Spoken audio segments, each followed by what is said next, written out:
తెలంగాణ రాష్ట్రాల్లోని ఏజెన్సీ ప్రాంతాల్లో మావోయిస్టుల బంద్ కొనసాగుతుంది. ఆపరేషన్ కగార్ ఆపాలని ఎన్కౌంటర్లు నిరసిస్తూ తెలుగు రాష్ట్రాల్లో మావోయిస్టులు ఇవాళ బంద్కు పిలుపునిచ్చారు. ఈ నేపథ్యంలోని ఏజెన్సీ ప్రాంతాల్లో కేంద్ర రాష్ట్ర బలగాలు విస్తృతంగా వాహన తనిఖీలు చేపట్టారు. బంద్ నేపథ్యంలో ఏజెన్సీ ప్రాంత వాసులు భయం గుప్పెట్లో ఉన్నారు.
బంద్ కారణంగా తెలుగు రాష్ట్రాల్లోని ఏజెన్సీ ప్రాంతాల్లో ప్రజలు ఇళ్లకే పరిమితమయ్యారు.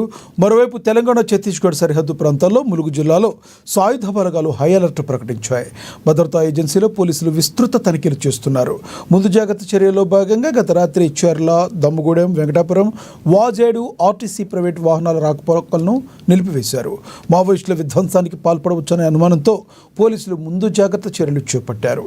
ఇక ఇదే విషయానికి సంబంధించి మరింత సమాచారాన్ని మా భద్రాద్రి ప్రతినిధి శ్రీనివాస్ అందిస్తారు. శ్రీనివాస్, చెప్పండి, మీ దగ్గర ఉన్న తాజా పరిస్థితి ఏంటి?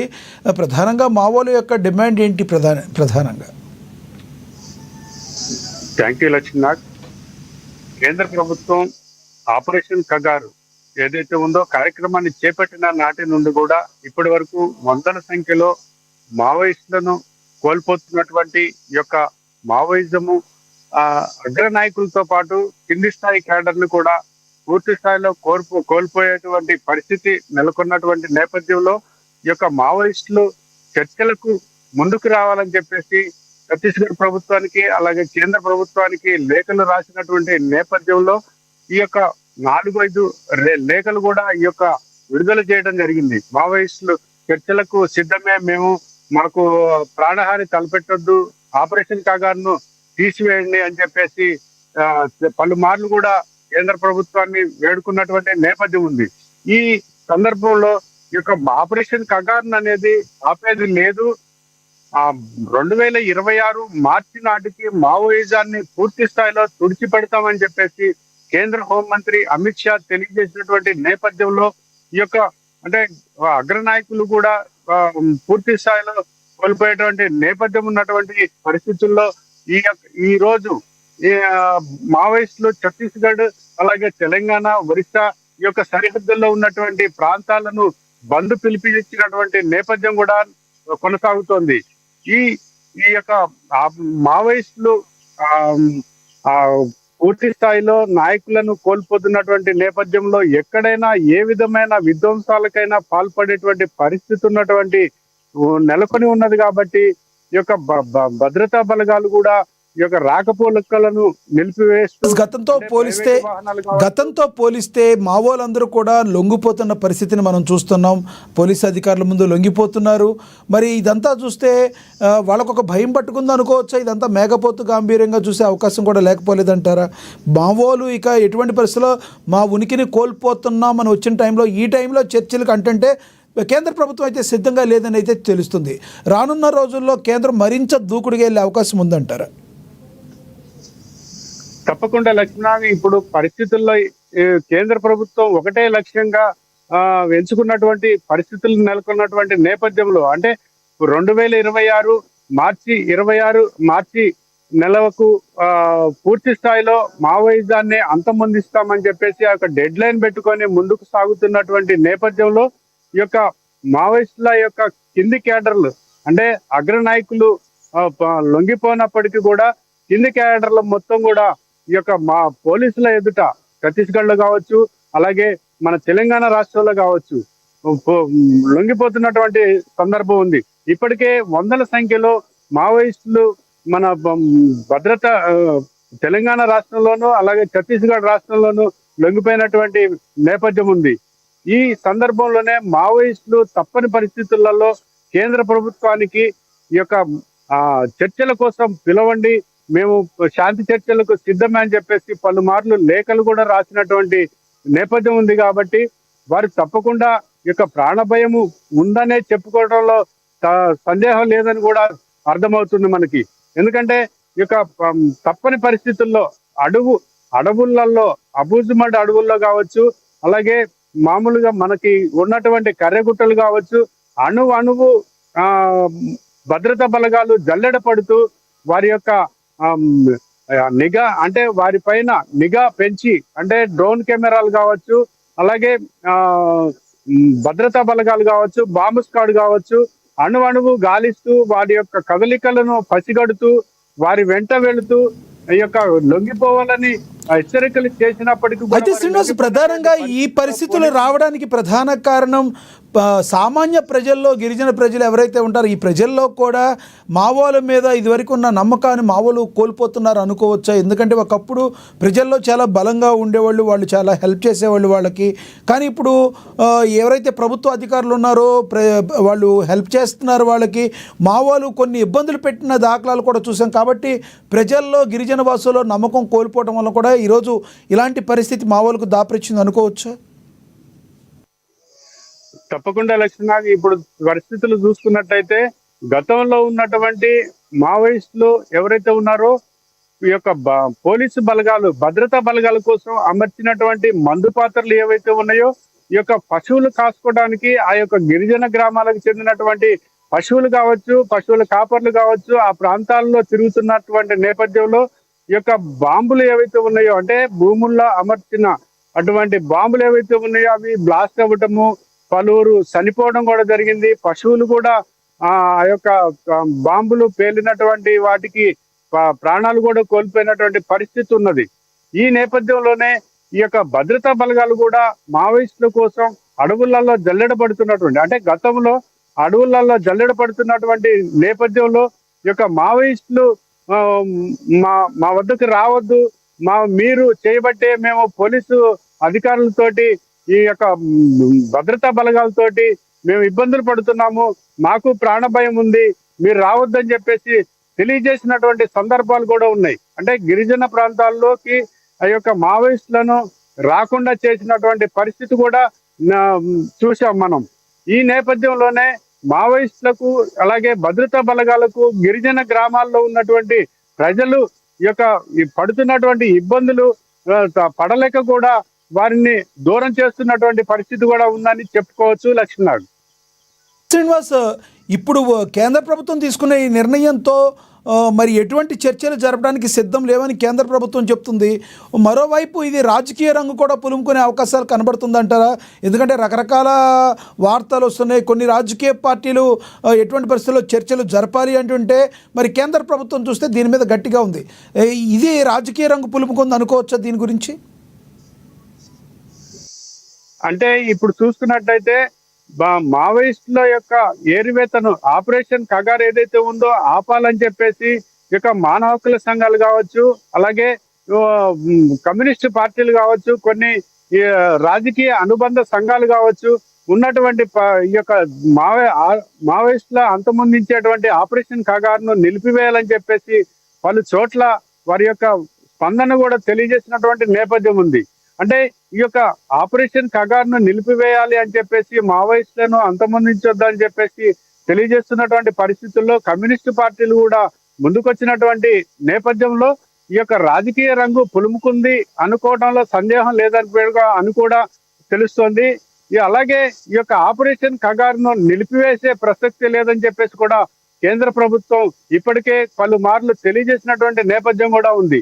అంటే ఈ మధ్య కాలంలో పోలీస్ అధికారులు కూడా ఈ యొక్క మావోయిస్టులు అమర్చినటువంటి మందు పాత్రలకు కూడా బలైనటువంటి నేపథ్యంలో ఈ యొక్క ఆపరేషన్ కగారును నిలిపివేయకూడదు అని చెప్పేసి కూడా ఈ యొక్క బలమైన సంకేతాలను మావోయిస్టులే ఈ యొక్క భద్రతా బలగాలకు, అలాగే ప్రభుత్వానికి, కేంద్ర ప్రభుత్వానికి తెలియజేస్తున్నటువంటి పరిస్థితులు కూడా అర్థమవుతున్నాయి. ఎందుకంటే ఈ యొక్క మందు పాత్రలు పేల్చి మొన్న ఛత్తీస్గఢ్ లో ఒక ఏఎస్పీ స్థాయి అధికారి, అలాగే సిఐ స్థాయి అధికారి చనిపోయినటువంటి నేపథ్యం ఉంది. అంటే ఈ యొక్క ఆపరేషన్ ను నిలిపివేయొద్దు, మీ పని మీరు కొనసాగించుకోండి అన్న సందంగా కూడా అనిపిస్తోంది అన్నలో సందేహం లేదని తెలియజేస్తుంది లక్ష్మీనాగ్. విలువైన అపారమైన సంపదను బడా వ్యాపారవేత్తలు కట్టబెట్టడానికే కేంద్ర ప్రభుత్వం ఈ చర్యలకు పూనుకుంది అని మాట్లాడుతున్న మాటల్లో వాస్తవం ఉందంటారు అసలు? అంటే ఇప్పుడు ఛత్తీస్గఢ్ రాష్ట్రంలో ఐరన్ ఓర్, అలాగే రాగికి సంబంధించినటువంటి ఈ యొక్క నిక్షేపాలు, అలాగే అల్యూమినియానికి సంబంధించినటువంటి నిక్షేపాలు కూడా ఈ యొక్క ఛత్తీస్గఢ్ అడవుల్లో అంటే ఉన్నట్టుగా కూడా సమాచారం అందుతున్నటువంటి నేపథ్యంలో ఇవన్నీ కూడా ఒక కేంద్రానికి, అంటే దేశ స్థాయిలో ఉన్నటువంటి అగ్ర కంపెనీలకు ఎవరికైనా అప్పగించేటువంటి పరిస్థితులు ఉన్నాయి అని చెప్పేసి పేరు చెప్పలేకపోయినప్పటికీ కూడా మనందరికీ తెలిసిందే. అంటే కేంద్రానికి సంబంధించినటువంటి అతి సన్నిహితమైనటువంటి వ్యక్తికి కట్టబెట్టాలని చెప్పేసి కూడా బయట ప్రచారం సాగుతోంది. అంటే దీంట్లో నిజమెంత, అది అవాస్తవం ఎంత అనేది కూడా తెలియజేయాల్సినటువంటి పరిస్థితి కేంద్ర ప్రభుత్వానికి మచ్చలాంటిది. కాబట్టి దీన్ని క్లారిటీ ఇచ్చేటువంటి పరిస్థితి కూడా చేస్తే బాగుంటుందని చెప్పేసి కూడా రాజకీయ వర్గాలు కొన్ని తెలియజేస్తున్నటువంటి పరిస్థితి ఉంది లక్ష్మీనాథ్. అయితే ప్రధానంగా చూసుకుంటే నార్త్కి సౌత్కి రెండిటికి చాలా డిఫరెన్స్ ఉండే అవకాశం ఉంది. మరి మావోల యొక్క తమ ప్రభావాన్ని, ప్రాబల్యాన్ని కోల్పోతూ వస్తున్నారు నార్త్లో. ఇప్పటికీ కూడా ఈ మూలాలు, మావో యొక్క మూలాలు సౌత్కు సంబంధించిన బెల్ట్లో ఇంకా ఇప్పటికీ కొనసాగుతున్నాయి అనుకోవచ్చు.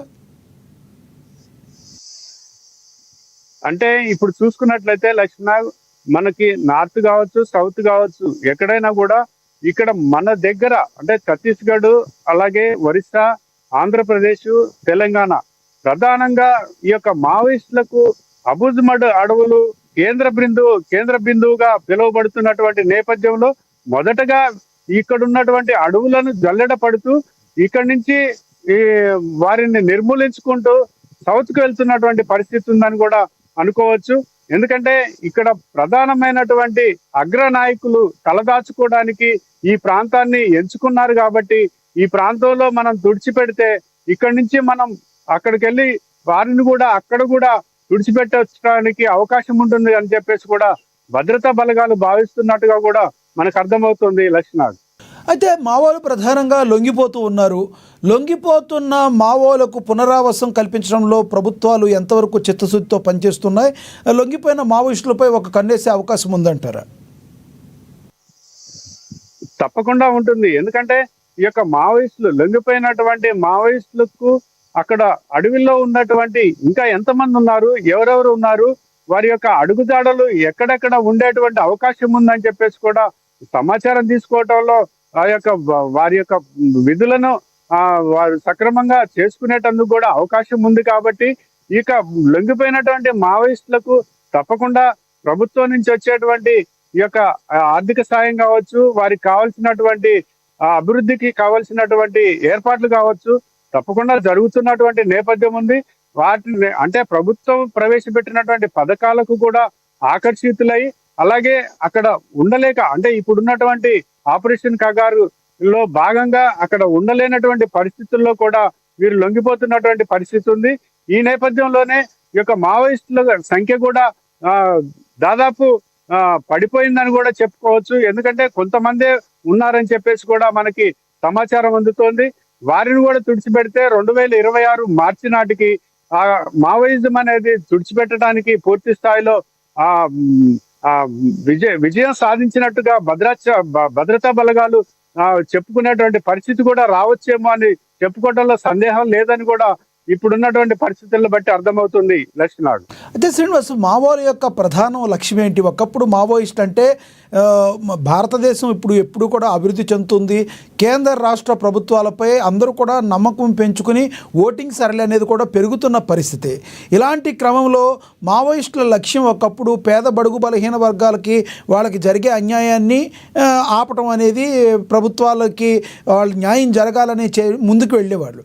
కానీ ఈ రోజున ప్రభుత్వాలే గిరిజన ప్రాంతాలకు వెళ్ళి వాళ్ళకి కావాల్సిన చేయూతను అందిస్తాకి ట్రై చేస్తున్నాయి. ఇలాంటి టైంలో అసలు ప్రధానంగా వాళ్ళ లక్ష్యం ఏంటి? వాళ్ళ యొక్క ప్రాబల్యం కోల్పోవడానికి ఇది ఒక ప్రధాన కారణంగా మనం అనుకోవచ్చా? తప్పకుండా అనుకోవచ్చు. అనుకోవడంలో కూడా సందేహం లేదని కూడా మనకు అర్థమవుతుంది. ఎందుకంటే గతంలో ఈ యొక్క మావోయిస్టులు పేదలకు జరిగేటువంటి, అంటే ఒక ఎంఆర్ఓ కార్యాలయం కావచ్చు, ఒక పోలీస్ స్టేషన్ కావచ్చు, ఒక ఎండిఓ కార్యాలయం కావచ్చు, ఇతర ప్రభుత్వ కార్యాలయాల్లో వారికి ఎదురవుతున్నటువంటి పరిస్థితులను చూసుకొని వారి యొక్క దుర్భర జీవితాన్ని ఎట్లయినా వాళ్ళ జీవితాల్లో వెలుగులు నింపాలనే ఉద్దేశంతో గతంలో పనిచేసినటువంటి మావోయిస్టులు కొంత న్యాయం చేశారని చెప్పేసి కూడా ప్రచారం జరుగుతున్నటువంటి నేపథ్యం ఉంది. కానీ నేడున్నటువంటి మావోయిస్టులు ఇప్పుడు వారి యొక్క ఆర్థిక మూలాలను పెంచుకోవడానికే ఈ యొక్క పని చేస్తున్నారని చెప్పేసి కూడా ఈ బయట, అంటే మైదాన ప్రాంతాల్లో వినిపిస్తున్నటువంటి ఆరోపణలు కూడా ఉన్నాయి. ఎందుకంటే వారి యొక్క ఉనికిని వారు కాపాడుకోవడానికి ఈ యొక్క మావోయిస్టు అంతమొందించకుండా ఉండటానికి, వారి యొక్క, అంటే వారు అంతమొందం కాకుండా ఉండటానికి ఇప్పుడు పరిస్థితులు ఎలా ఉన్నాయంటే వారి ప్రాణాలను వారి రక్షించుకునేటటువంటి సందిగ్ధంలో పడినటువంటి పరిస్థితులు ఇప్పుడు ఏర్పడ్డాయి. కాబట్టి ఇప్పుడు మావోయిస్టులను తప్పకుండా అంతమొందించేటువంటి పరిస్థితులు ఇప్పుడు ఎదురయ్యాయని చెప్పుకోవడంలో సందేహం లేదు. ఎందుకంటే గతంలో ఉన్నటువంటి మావోయిజానికి ఇప్పుడున్నటువంటి మావోయిజానికి తేడా ఉందని కూడా ప్రజల్లో, అంటే మైదాన ప్రాంతాల్లో ఉన్నటువంటి ప్రజల్లో వినిపిస్తున్నటువంటి పరిస్థితి ఉంది లక్ష్మణ్. Thank you Srinivas.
ఇక రేపు 11న